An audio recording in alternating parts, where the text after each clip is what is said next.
राधे कृष्णा। जय बोलो राधा रानी की जय।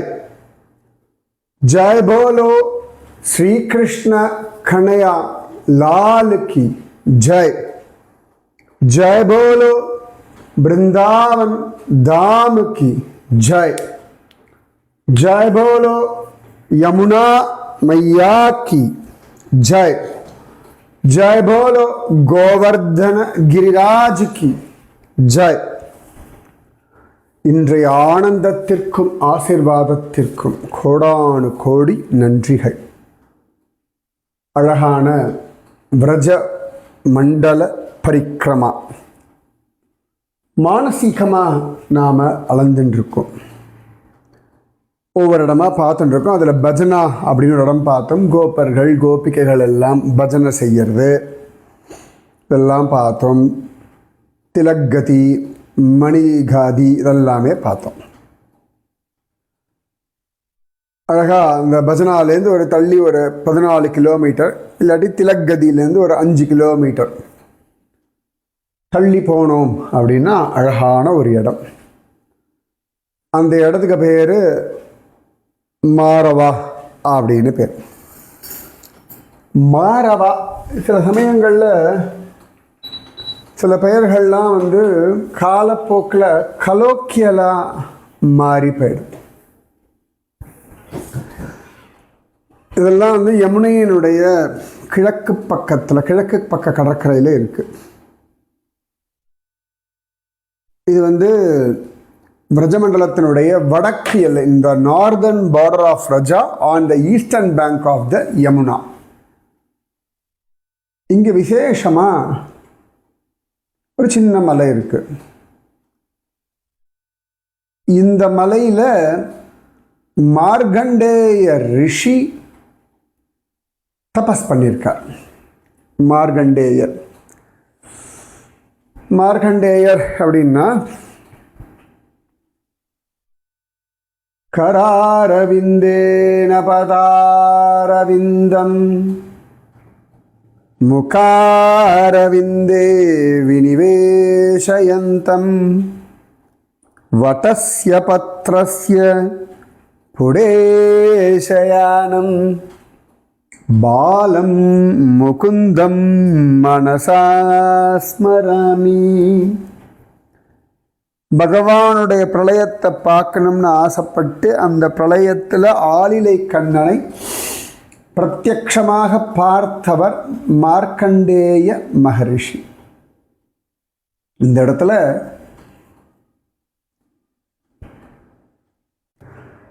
மார்கண்டேயர் தபஸ் பண்ணார் அப்படின்னு காண கிடைக்கிறது. மார்க்கண்டேய குளம் அப்படின்னும் ஒன்று இந்த இடத்துல இருக்கு. சில பேருடைய அபிப்பிராயம் மார்க்கண்டேய மகரிஷியினுடைய சமாதி இங்கே இருக்கு அப்படின்னு சில பேருடைய அபிப்பிராயம். மாரவா அப்படின்னா மார்க்கண்டேயா அப்படின்ற அந்த பெயரே காலப்போக்கில் மார்வா அப்படின்னு ஆயாச்சு. இது விரஜமண்டல பரிக்கிரமாவில் இருக்கக்கூடிய ஒரு இடம். அடுத்து இங்கேருந்து ஒரு 6 கிலோமீட்டர் கொஞ்சம் தள்ளி போனோம் வச்சுக்கோங்களேன். வேணுயா அப்படின்னு ஒரு இடம் இருக்கு. வேணு அப்படின்னா கிருஷ்ணனுடைய புல்லாங்குழல். கண்ணனுடைய வேணுகானம் எல்லாரையுமே மயக்கும். கண்ணனுடைய வேணுகானம் கோபிகளை கிறங்கடிக்கும். கண்ணன் அழகா இந்த இடத்துல வேணுகானம் பண்றானா. பண்ணும் பொழுது கோபிகைகள்லாம் தன்னிலை மறந்தார்கள் அப்படின்னு காண கிடைக்க. அப்படி தன்னிலை மறக்க முடியுமா அப்படின்னா, இந்த தூக்கத்தில் மறக்கிறோம் இல்லையா, தன்னிலை நாம மறக்கிறோம், அதில் மறக்க முடிகிறது. அப்புறமா சில பேர் இந்த மது, போதை, இதிலெல்லாம் தன்னிலை மறக்கிறார்கள். சில பேர் வந்து இந்த அவளுக்கு பிடிச்ச ஒரு விளையாட்டு, கிரிக்கெட்டு, ஃபுட்பால் ஏதோ ஒன்று பார்க்குறா வச்சுக்கோங்களேன், அது அப்படியே மயங்கி தன்னிலை மறக்கிறார்கள். காமவசப்பட்டவர்கள் தன்னிலை மறக்கிறார்கள். அப்புறமா கப, வாத, பித்தம், இதில் உண்டாகக்கூடிய விளைவுகள்னாலே சில பேர் பித்தனாயிடுறார், அவர்களும் தன்னிலை மறக்கிறார்கள். கோபத்தில் தன்னிலை மறக்கிறார்கள், துக்கத்தில் தன்னிலை மறக்கிறார்கள், பயத்தில் தன்னிலை மறக்கிறார்கள்,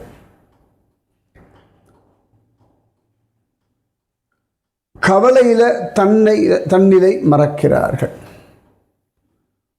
இப்போ இவ்வளோ விஷயங்கள் இருக்கு தன்னிலை மறப்பதற்கு. இப்போ அனஸ்தீஷியாலாம் கொடுக்குறா இல்லையா, தன்னிலை மறந்து போகிறோம் இல்லையா. அப்போ இது எல்லாத்துலேயுமே தன்னிலை மறப்பதற்கான வாய்ப்புகள் உண்டு. கண்ணன் அவனுடைய வேணுகானம் எப்படி மறக்கடிக்கும் இல்லையா நம்மளை. அதனால கோபிகைகள் தன்னிலை மறப்பதற்கு காரணமான ஒரு ஸ்தலம் வேணுயா. கிருஷ்ண வேணுகானத்தில் கோபிகைகள் தன்னிலை மறந்த இடம். சரியா? இதெல்லாமே நல்லா தள்ளி தள்ளி இருக்கு, பக்கத்தில் பக்கத்தில் கிடையாது. அடுத்து நம்ம எங்கே போகிறோம், இங்கே இந்த ராமகாட்டா, இந்த சேஷசாயின்னு ஒரு விஷயம் நம்ம முன்னாடிலாம் பார்த்துட்டு இருந்தோம். அப்புறமா கேலனவனாலாம் பார்த்துருந்தோம் இல்லையா. இந்த கேலனவனாலாம் ஷேர்காட் அப்படின்னு சொல்லுவாள்.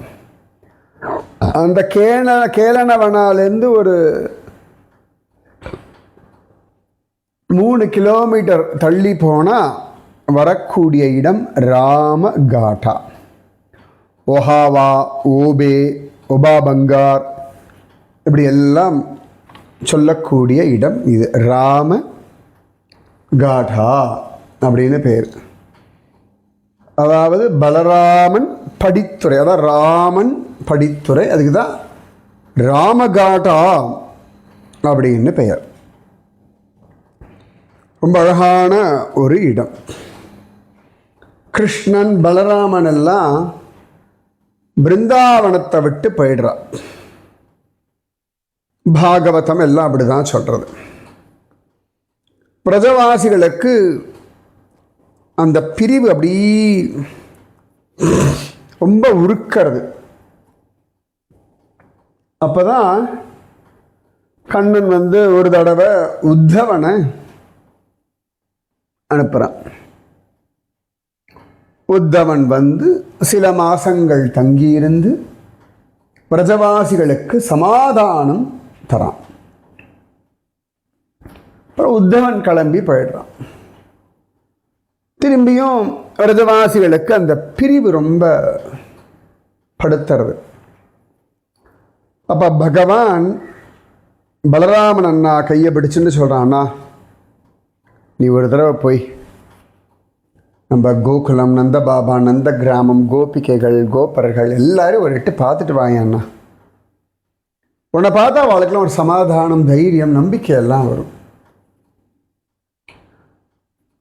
உனக்கு தெரியும் நான் வந்தால் திரும்பி அங்கிருந்து கிளம்ப முடியாது. நாம் 2 பேரும் ஒரே சந்தர்ப்பத்தில் இங்கிருந்து கிளம்பவும் கூடாது. அதனால் நான் துவாரகையில் இருக்கேன் அண்ணா, நீ மட்டும் போயிட்டு வாண்ணா அப்படின்னு சொல்ல பலராமன் ரொம்ப சந்தோஷமா சரிடா கிருஷ்ணா அப்படின்னு சொல்லிட்டு இங்கே வர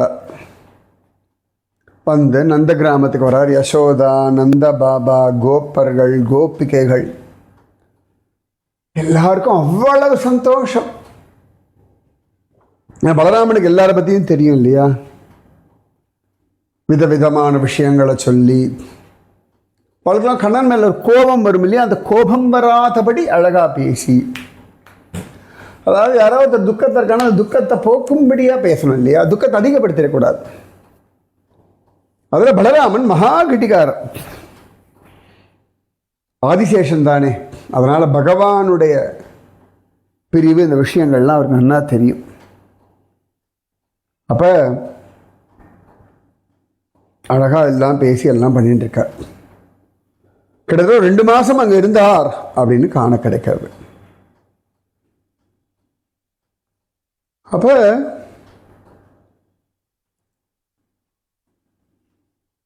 பலராமனுடைய ஒரு ஃப்ரெண்டே இந்த ராமகாட்டால ஒரு பெரிய அரச மரமா பிறந்திருக்கான் அப்படின்னு சொல்லி விரஜபக்தி விலாசத்துல காண கிடைக்கிறது. பெரிய அரச மரம் நான் பார்த்துருக்காங்க. இந்த இடத்துல ஏற்கனவே சொல்லியிருக்கேன் நினைக்கிற ராமகாட்டா பத்தி. இருந்தாலும் பரவாயில்ல, திரும்ப தெரிஞ்சுக்கோங்க, தப்பில்லை. அப்ப நிறைய பலராமனுக்கும் கோபிகைகள்லாம் உண்டு. கிருஷ்ண கோபிகைகள் போல பலராம கோபிகைகள் உண்டு. அப்ப பகவான் பலராமன், பலராமன் அவதாரம் தானே, அவர் சந்தியா வேளையில இந்த யமுனை ஆற்றங்கரைக்கு வரார். அப்ப ரொம்ப அழகா இருக்கும் அந்த இடம். இந்த பூக்கள்லாம் பூத்து குலுங்கிறது, அழகான பௌர்ணமி, ரொம்ப நல்லா இருக்கு. மயில்கள்லாம் ஆடுறது, பலராமன் அழகா ஜம்மனங்க உட்கார்ந்துட்டு இருக்கார். ஆகாசத்தில் இருக்கக்கூடிய தேவர்கள்லாம் பலராமனுடைய வைபவத்தை பாடுறார்கள். ரொம்ப அழகான அலங்காரம் பண்ணிட்டு இருக்கார். நல்ல நீல வஸ்திரம் தரிச்சுட்டு இருக்கார். கோட்டி மன்மத அழகு உண்டு பலராமனுக்கு. நம்ம எப்பவுமே கிருஷ்ணனை பற்றி பேசிட்டு இருக்கோம் இல்லையா? பலராமனும் ரொம்ப அழகு, நல்ல பலசாலி. ஏன்னா கிருஷ்ண ஸ்மரணை செய்வதனாலேயே ரொம்ப அழகு. நல்ல கிருஷ்ண பக்தி பண்ணுறவாள்லாம் அப்படி ஜம்முன்னு இருப்பா.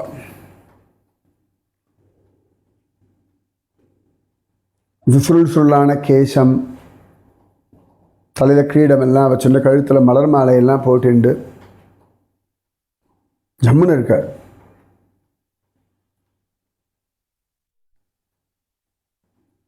அப்ப இந்த பலராமனோட அவருடைய கோபிகைகள்லாம் அழகா ராசமாட வரா. ஜம்முன்னு ராசமாடுறார். அத்தனை அழகா ராசமாடுறார். வாருணி அப்படின்ற அந்த தேன் அதை குடிக்கிறார். பலராமர் பிரஜபூமியில் இருந்த பொழுது ராசம் ஆடணும்னு நினைச்சு விட்டுட்ட கோபிகள்லாம் வேற இப்ப சேர்ந்துட்டா. ஜோரா அவர் ராசம் ஆடுறோம். அது இல்லாமல் இந்த பெண்கள்லாம் நாகலோகத்து பெண்கள். அவளுக்கெல்லாம் சேஷன் அவரை பார்த்து ஒரு ஆசை உண்டு இல்லையா? அவர்களெல்லாம் இப்ப பெண்களா பிறந்திருக்கா. அவர்களோட ஒரு ராசம். அப்படி ஆடி ஆடி ஆடி பலராமன் அப்படி அழகா ஒரு இடத்துல அப்படி உட்கார்ந்தா. அவரை சுற்றி கோபிகைகள்லாம் உட்காந்துட்டு இருந்தா. இப்போ பலராமருக்கு தண்ணீர் குடிக்கணும்னு தோணித்து. அவருக்கு அங்கேருந்து எழுந்து போய் யமுனையில் தண்ணி குடிக்க தோணலை. அப்போ உடனே அவர் சொல்கிறார், யமுனா இங்க வா, தாகமா இருக்கு, நீ இப்படி வந்துட்டு போ அப்படின்னு சொல்றார். யமுனா தேவி கொஞ்சம் அஸ்ரத்தையா இருந்துட்டா. அவர் வாருணி எல்லாம் குடிச்சிருக்கார், ஒரு நிதானத்தில் இல்லை. வாருணின்றது தேன், ஒரு ஓரளவுக்கு மேலே தேன் குடித்தாலும் ஒரு கிறக்கமாயிடும், ரைட்? அப்போ அவருடைய வாக்க அவள் மதிக்கலை.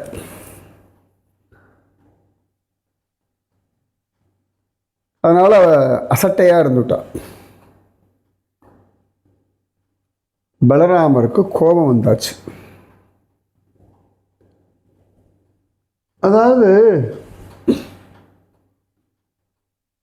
சுலபமாக இருக்கா, சௌலபியமாக இருக்கா, எளிமையாக இருக்கா, இது மூணும் ஒன்று தான். சுலபம், சௌலபியம், எளிமை. அர்த்தம் கொஞ்சம் கொஞ்சம் மாறுபடும். ஈஸியாக பழகிறா அப்படின்னா நிறைய பேர் அன்டியூ அட்வான்டேஜ் எடுப்பார்கள். அந்த இடத்துல ஒரு நிதானம் வரணும். அந்த அன்டியூ அட்வான்டேஜ் ஒரு பெரிய பைத்தியக்காரத்தணும். அது பல பேர் இடத்துல நான் பார்த்துருக்கேன். குருஜி மாதம் சில பேர் அன்டியூ அட்வான்டேஜ் எடுப்பா. குருஜி அம்மா கண்டுக்காமல் போவா. சில சமயங்களில் சில பேருக்கு வெட்டுக்குன்னு விழும் வார்த்தைகள். சில சமயங்களில் நான் சத்தம் போட்டிருக்கேன், என்ன குருஜி அம்மா ஞாபகம் இருக்கட்டும் என்ன அப்படின்னு சொல்லியிருக்கேன். சில சந்தர்ப்பங்களில் நான் அன்டியூ அட்வான்டேஜ் எடுத்திருக்கேன் ஆரம்ப காலகட்டத்தில். இப்போலாம் குருஜி அம்மா உன் எல்லைன்னு ஒன்று இருக்குது, அந்த நிதானத்தில் இருக்குன்னு தெரிஞ்சதா அப்படின்னா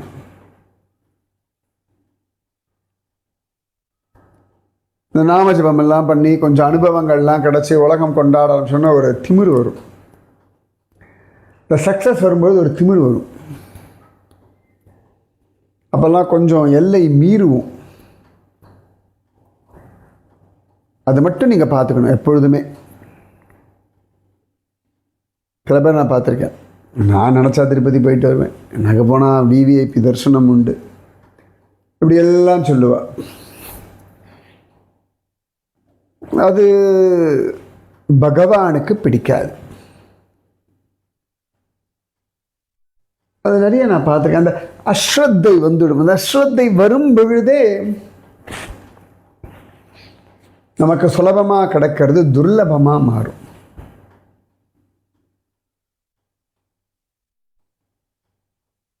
அப்போ இந்த அஸ்ரத்தையை பார்த்தோன்னே கோபம் வந்தாச்சு பலராமருக்கு. யமுனைக்கு நன்னா தெரியும் பலராமரை, புதுசு ஒன்றும் கிடையாது. உடனேயே ஏற்கலப்பி அப்படி உட்காந்துருது, அப்படி போட்டு ஒரு இழுத்தா.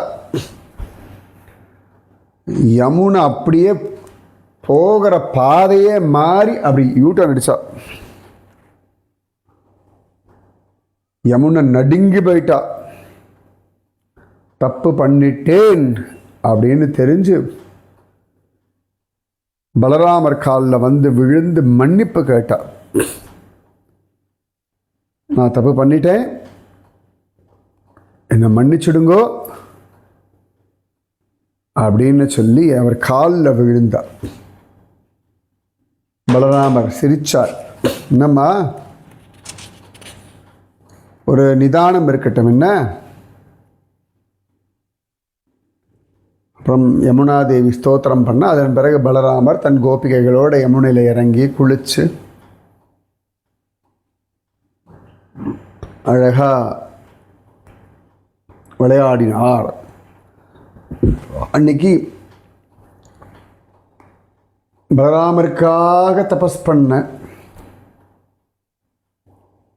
அந்த கோபிகளை எல்லாரும் பலராமர் கல்யாணம் பண்ணிட்டார். காந்தர்வ விவாகம் அப்படின்னும் கோபால சம்புல இருக்கு.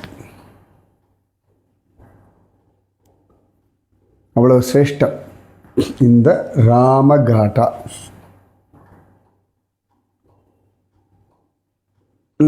நம்ம ஸ்ரீகிருஷ்ண சைத்தன்ய மகாபிரபுடைய பிரிய சிஷ்யனும் பக்தனும் மூத்தவரும், அந்த மூத்தவர் பாவத்தில் இருக்கக்கூடியதான ஸ்ரீ நித்யானந்தர், ஸ்ரீபாத நித்யானந்தர்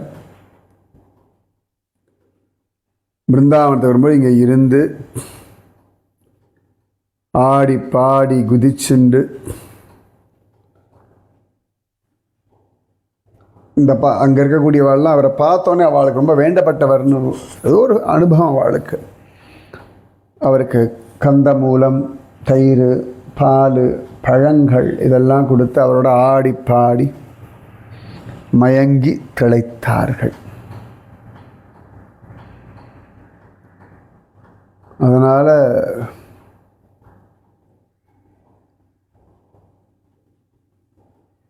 ஜம்முன்னு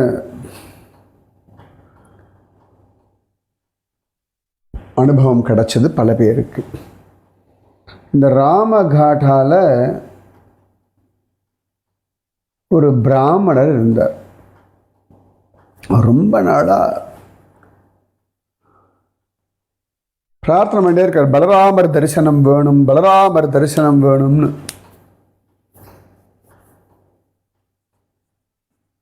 அப்போ ஜோரா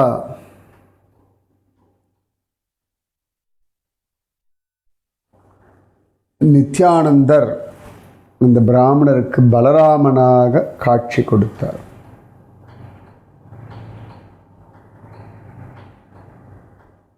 அப்படி விசேஷமான ஒரு இடம் இந்த ராமகாட்டா. ஸோ இன்னைக்கு என்னெல்லாம் பார்த்துருக்கோம்?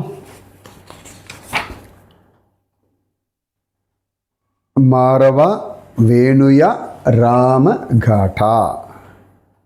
ராதே கிருஷ்ணா, ராதே கிருஷ்ணா, கிருஷ்ணா ராதே, ராதே கிருஷ்ணா, கிருஷ்ணா ராதே, ராதே கிருஷ்ணா, கிருஷ்ணா ராதே, ராதே கிருஷ்ணா, கிருஷ்ணா ராதே. जय बोलो राधा रानी की जय, जय बोलो श्री कृष्ण कन्हैया लाल की जय, जय बोलो वृंदावन धाम की जय, जय बोलो यमुना मैया की जय, जय बोलो गोवर्धन गिरिराज की जय, जय बोलो बलराम भगवान की जय. राधे कृष्णा.